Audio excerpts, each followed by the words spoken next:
What's up, y'all? So today I want to talk to y'all about the two firmware updates that Rise pushed out for the Tello already, and we'll talk about what improvements there were, and I'm going to show you where to go look to find the release notes to actually show you what they did. And then I'm going to show you how I use my Tello. You know what I mean? I think if you have the wrong expectations for it, you might use it the wrong way. But I'm gonna show you how I use mine, you know? So this is how I use my Tello.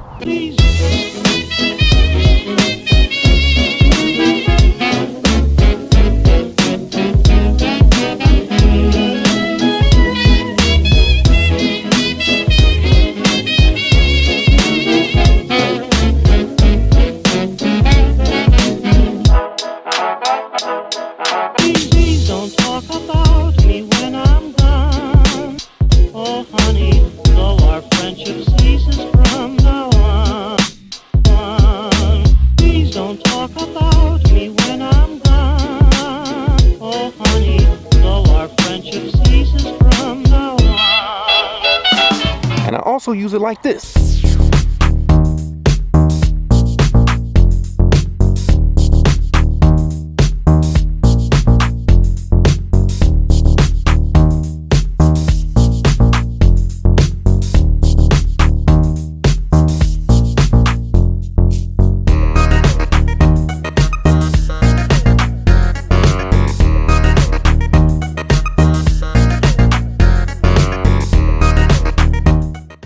Okay, so let's take a look at the updates that Rise Tech has pushed out for the Tello thus far. So go on out to riserobotics.com, Tello, then go over to the downloads tab here, and then you're just going to click on Tello release notes. All right, so I already have that open here, and then you're going to get a PDF file here.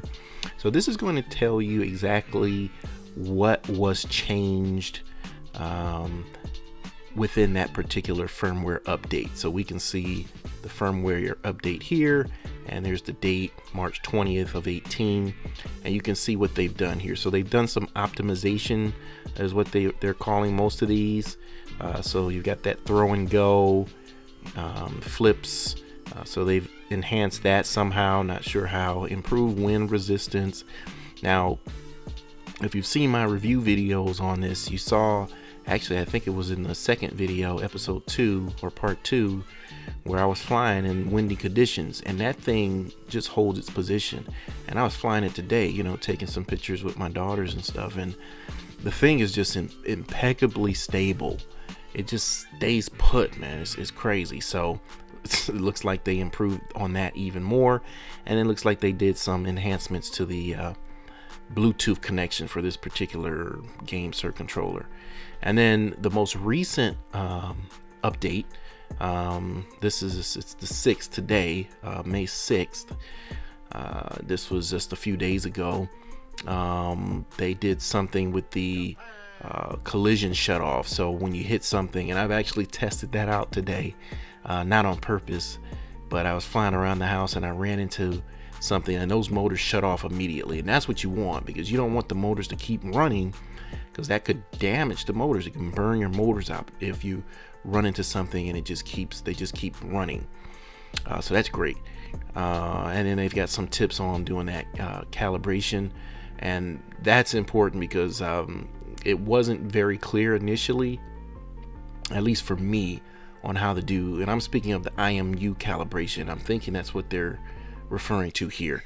And then they looks like they enhanced that Bluetooth controller connection with this specific controller again.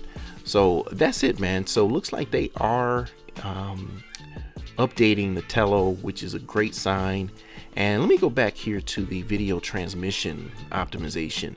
I did notice while I was flying today that the video didn't lag as much. I wasn't getting as many drop frames. It still happened, but not as bad as when I initially tested the Tello. So I'll put a card up so you can see that initial testing that I did on the Tello. But yeah, that's it, man. I just wanted to show you guys where you can find it, because I was wondering, you know, I see that you can do the update in the app, but it doesn't tell you what changed. So I'm like, okay, what did you guys do? All right, y'all, that's all I got. Hey, thank you so very much for checking out the Gadget Inspector channel, for hanging out with me. If you liked the video, hit me with a like. If you're not a subscriber yet, please consider doing so, man. I got so much coming. I know I always say that, but it's true. But if you're into drones and gadgets, man, you're in the right place, and I appreciate you.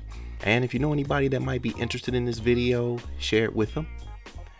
And as always, be good to somebody, y'all. Be good to yourself, all right? I'll see y'all in the next one.